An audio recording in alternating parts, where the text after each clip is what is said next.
Nada nos poderá separar do amor de Deus que está em Cristo Jesus, o nosso Senhor. Nada, absolutamente nada.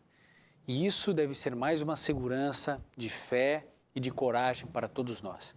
Se puder agora, querido, feche seus olhos, curve sua fronte e vamos juntos orar.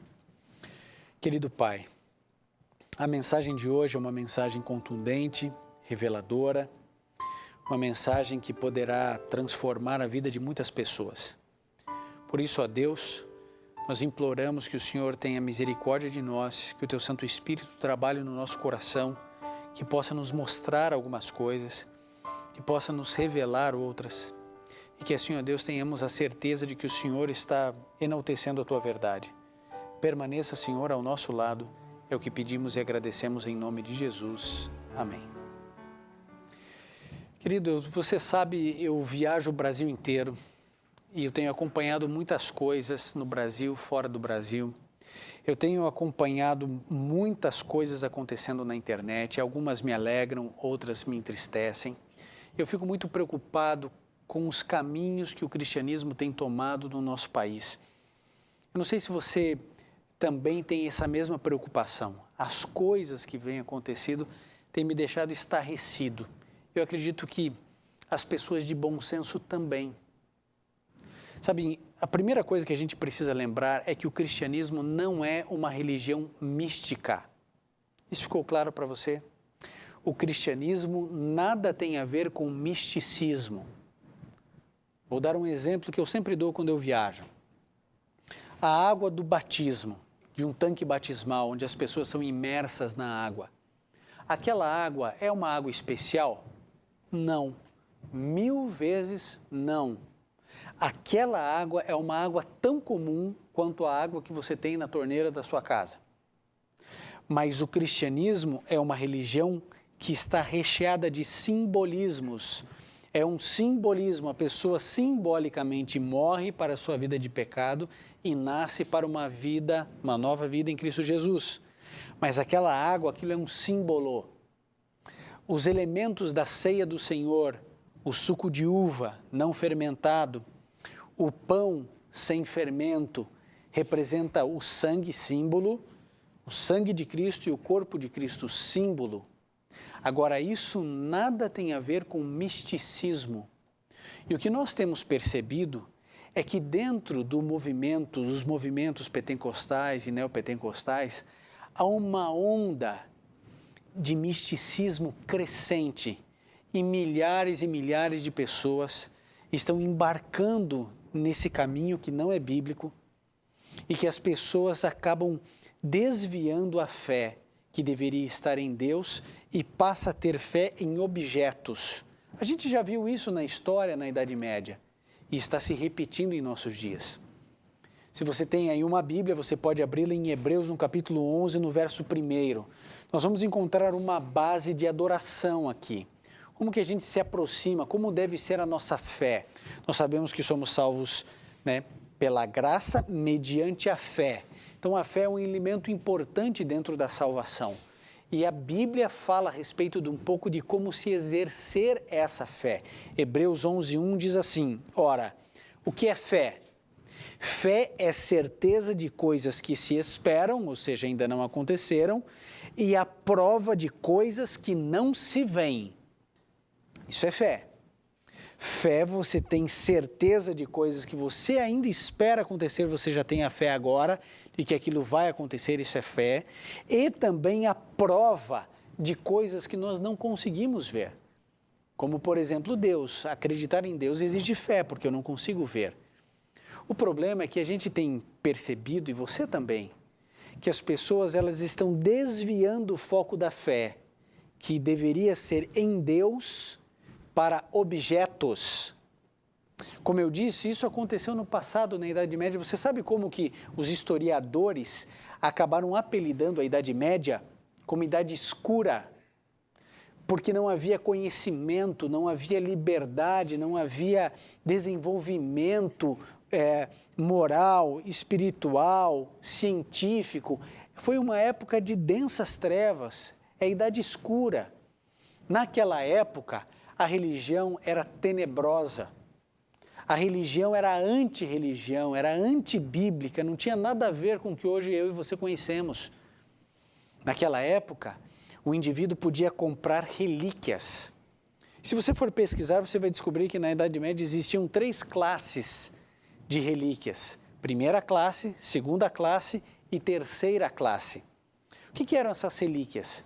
Eram, por exemplo, de primeira classe, eram as relíquias que faziam parte do corpo de um santo ou de Cristo. Por exemplo, um fio de cabelo de Jesus, um fio da barba de Pedro, né, um osso, um dente de Tiago, um pedaço do osso do dedão do pé de Bartolomeu. Isso era uma relíquia de primeira classe. Uma relíquia de segunda classe era algo onde o indivíduo pertencia ao santo, alguma coisa assim, por exemplo, um pedaço do manto de Cristo, um pedaço das vestes de Paulo. Isso seria, então, algo que havia pertencido ao santo, ao apóstolo ou mesmo Cristo. E de terceira classe era algum objeto que o indivíduo tivesse tocado, tivesse tido algum tipo de contato, por exemplo, nessa pedra. Aqui nós sabemos que Lucas, que escreveu o Evangelho de Lucas, ele se assentou para escrever a sua epístola. Então aquela pedra era uma relíquia de terceira categoria ou de terceira classe. Ou então aqui está um pedaço de madeira de uma árvore que o apóstolo Paulo encostou e coisas assim. E as pessoas compravam aquilo porque essas relíquias, para que serviam? Para perdão dos pecados. Lembra-se, naquela época havia doutrina, hoje parece que está meio esquecido, de tão absurda, não se fala mais nela, doutrina onde o indivíduo vai para o céu, para o inferno, para o purgatório. Então a pessoa tinha alguém, um querido lá no purgatório, sabe o que fazia? Ele fazia assim, bom, eu vou comprar essa relíquia, porque essa relíquia aqui, ela me dá o direito de conduzir alguém que esteja no purgatório para o céu, então eu vou adquirir essa relíquia por muito dinheiro, por muito dinheiro. Você poderia comprar, por exemplo, uma relíquia ou uma indulgência, você poderia comprar, por exemplo, o perdão dos seus pecados que você cometesse contra Maria, por exemplo.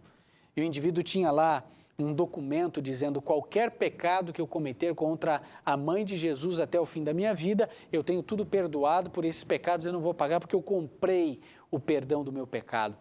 E sabe, essas relíquias que eram colocadas às vezes em exposição e as pessoas pagavam para poder ver, se quisesse tocar, era um valor mais caro para poder se aproximar dessas relíquias, e as pessoas tinham essas relíquias como objetos santos, sagrados. Imagine você poder tocar num fio de cabelo de Cristo, aquilo conferia poder, aquilo conferia fé, aquilo conferia às pessoas que tinham contato e acesso a isso uma autoridade sobrenatural, aquelas pessoas tinham seus pecados perdoados, e aquilo obviamente aconteceu na Idade Escura, não hoje, hoje não, hoje eu tenho luz, hoje você tem a sua Bíblia, eu tenho minha Bíblia na nossa casa, a gente pode ler as Sagradas Escrituras e a gente não precisa mais ser enganado.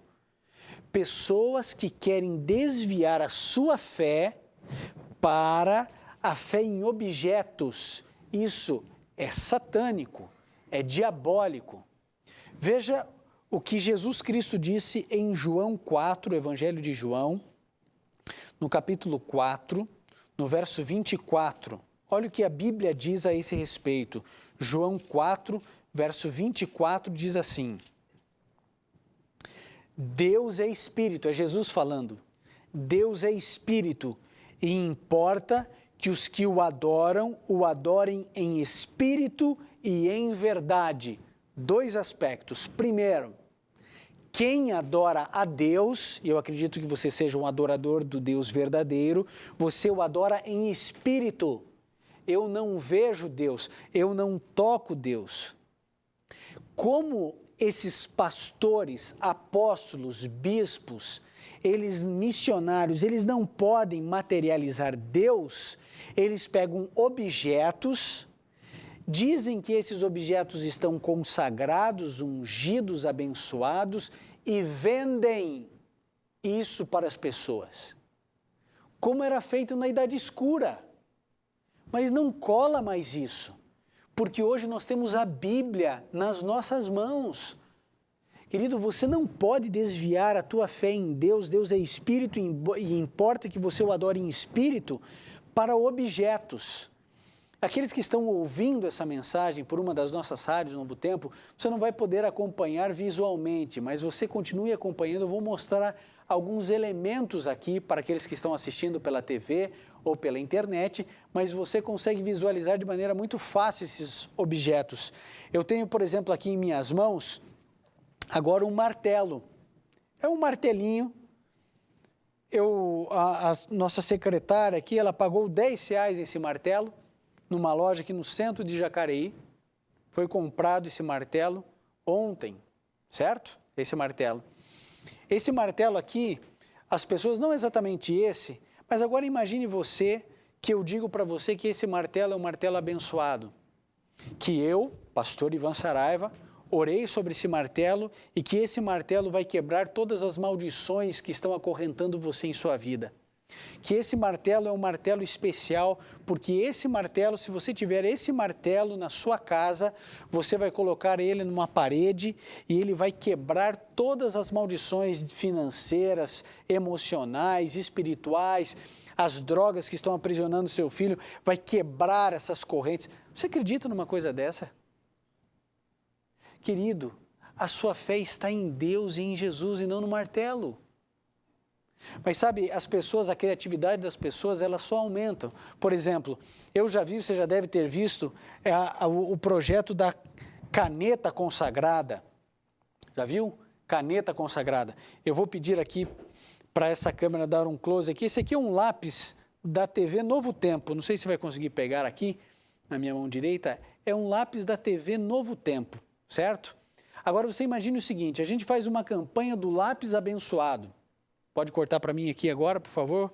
Robson, olha só. Eu digo então que esse é uma caneta abençoada. Tudo que você vai escrever com esse lápis, você vai receber uma bênção. Se você for assinar um cheque, ele jamais vai voltar. Todo o contrato que você escrever é com esse lápis aqui da Novo Tempo, porque ele é especial, porque ele tem uma bênção, ele tem uma unção. Que unção? Isso aqui é um lápis. Exatamente igual ao que você tem na sua casa ou que a gente encontra numa papelaria. Mas as pessoas querem vender. Tem gente vendendo uma caneta que a gente encontra aqui na 25 de março, aqui em São Paulo, por 50 centavos, a pelo menos, no mínimo, R$30. Eles vão sugerindo 100, 200, 300, 600, R$1.000 para você poder ter uma caneta abençoada. Querido, o que é isso se não misticismo? O que é isso se não são as indulgências da Idade Média? Mas tem outros elementos, por exemplo, nós temos aqui a toalha.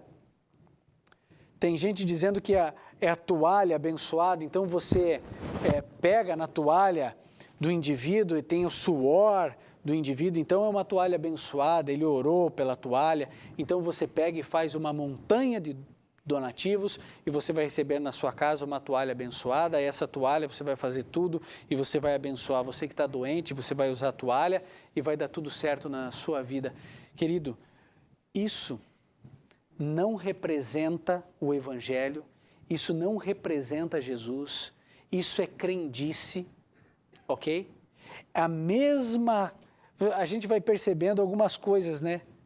Você vê no candomblé, por exemplo, lá usando sal grosso, e depois você vê nas igrejas usando o mesmo elemento, o sal grosso.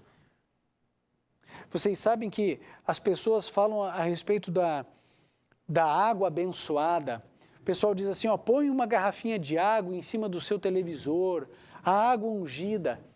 Eu vi na televisão as pessoas vendendo milhares e milhares de garrafinhas de água, como essa aqui.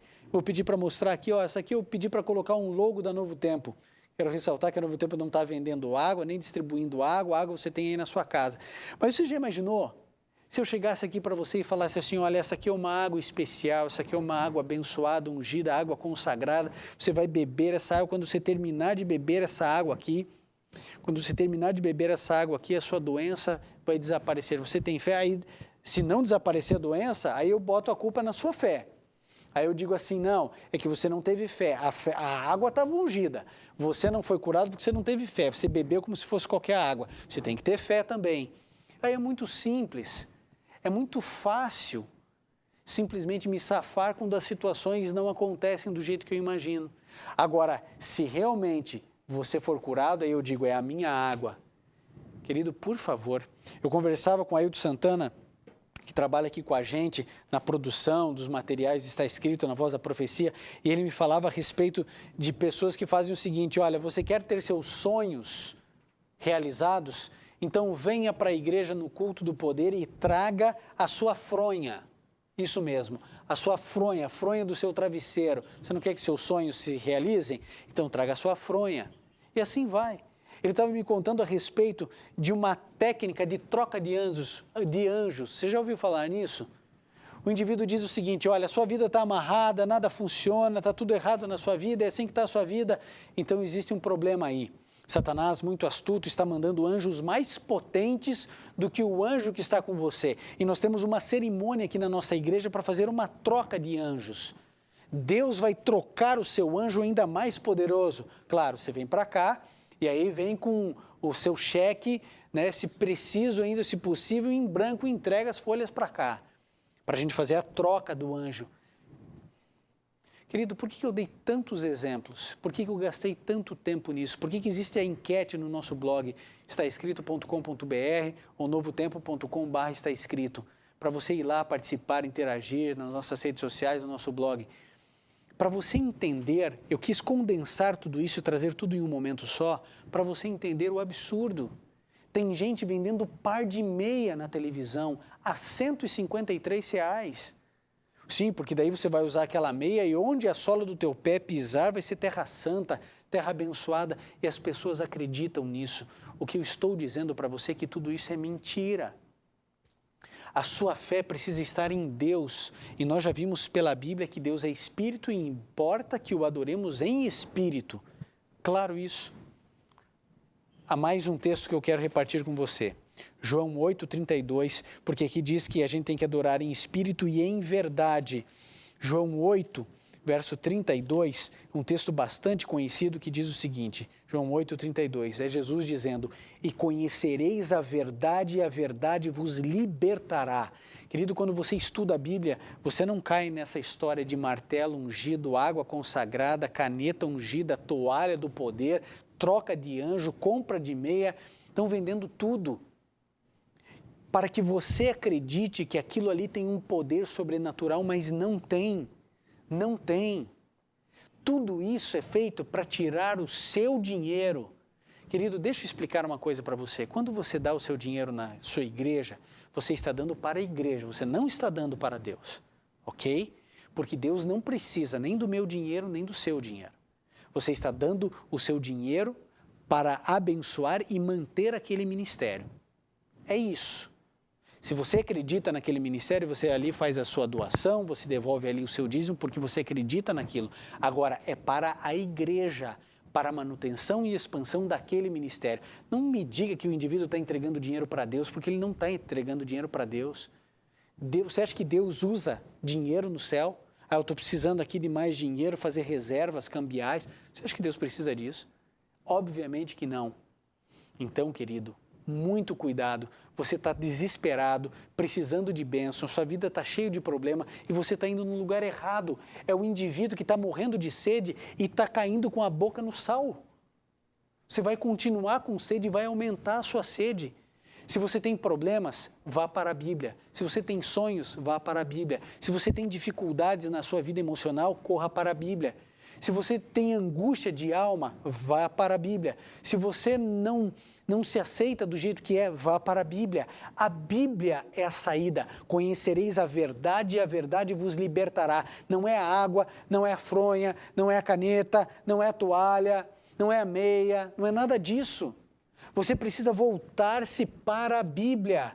Desliga um pouco a televisão, para de ficar lendo romance, para de ficar o dia inteiro no Facebook, para de ficar o dia inteiro no Twitter e volte-se para a Bíblia. Aqui você vai encontrar a paz, aqui você vai encontrar o caminho, Jesus como o único caminho. O caminho não é bispo nenhum, pastor nenhum, padre nenhum, apóstolo nenhum, missionário nenhum. O caminho é a Bíblia. Você vê esses líderes religiosos se degladiando na TV e na internet. Sabe por quê? Porque um está tirando dinheiro do outro. E aí, quando mexe no bolso, amigo, Aí eles viram leões gritando e brigando. Agora vejam o que Mateus 23, 15 e 16 diz. Mateus 23, 15 e 16 diz. Olha que coisa forte o que Jesus Cristo está dizendo. Verso 15 e 16. Ai de vós, escribas e fariseus hipócritas, percorreis o mar e a terra para fazer um prosélito, ou seja, um convertido. E depois de o terdes feito, o tornais filhos ou filho do inferno 2 vezes mais do que vós. E aí a primeira parte do verso 16, ai de vós condutores cegos. Sabe o que está acontecendo? A pessoa está no vício, está na bebida, ela está desesperada, baixa autoestima, depressão, bipolaridade, a pessoa está com a vida destruída. E sabe o que acontece? Ela vê todas essas promessas, água, martelo, caneta, toalha, fronha, meia, chaves do céu. Eu estava conversando aqui, estão vendendo chaves do céu agora. Querido, agora você imagine a pessoa desesperada e ela vai e se converte a uma coisa assim. Ela se torna filho do demônio 2 vezes pior do que estava. Porque agora ela vai achar que Jesus Cristo realmente não consegue fazer diferença na vida dela.